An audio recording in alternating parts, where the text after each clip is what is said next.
Ever heard of a man who went from herding pigs to toppling an entire empire?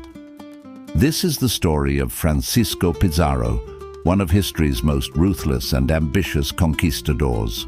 Born around 1475 in Trujillo, Spain, Pizarro was the illegitimate son of a poor soldier.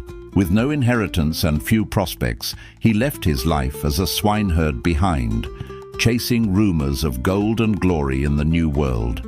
He was a survivor, tough and determined, even joining Vasco Núñez de Balboa on the legendary expedition that first sighted the Pacific Ocean in 1513. The taste of adventure had him hooked, but he craved more than just discovery.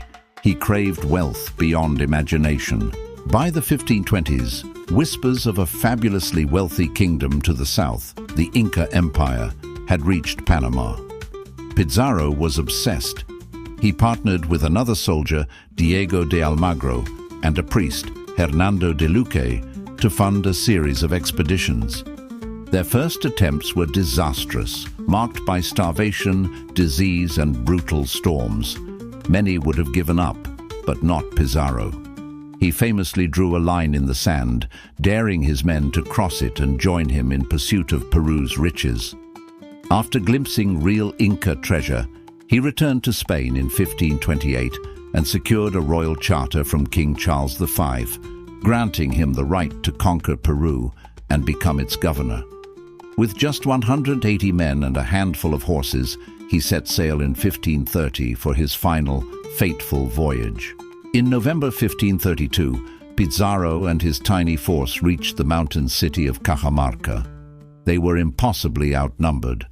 The Inca emperor, Atahualpa, was nearby, surrounded by an army of tens of thousands. Pizarro knew a direct confrontation was suicide. Instead, he planned a terrifyingly bold ambush. He invited Atahualpa into the city square for a parley, hiding his cannons and cavalry in the surrounding buildings.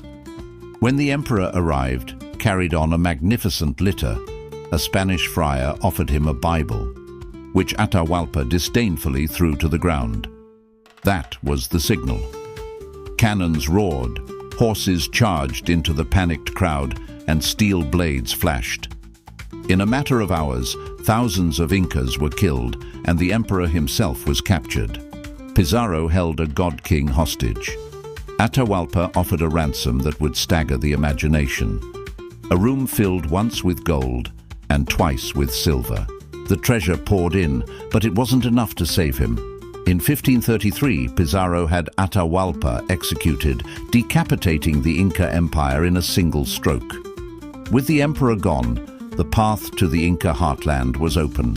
Pizarro marched on the capital, Cusco, in 1533, looting its temples and palaces of their immense golden treasures. The Spanish conquest was swift and brutal.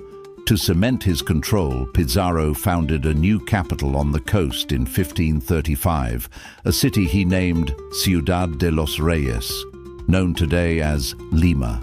He was now the governor of a vast new territory, a peasant who had become a kingmaker.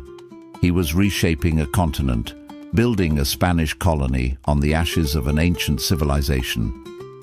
But the greed that drove Pizarro's conquest soon turned inward. His alliance with Diego de Almagro fractured over the division of spoils, leading to a bitter civil war between the conquistadors. In 1538, Pizarro's forces defeated and executed his old partner. The victory was short-lived. The thirst for revenge festered. On June 26, 1541, assassins loyal to Almagro's son stormed Pizarro's palace in Lima. The aging conquistador, now in his late 60s, fought back but was overwhelmed. As he lay dying on the floor, he drew a cross in his own blood and prayed. The man who had conquered an empire fell not to an Inca army, but to the blades of his own countrymen.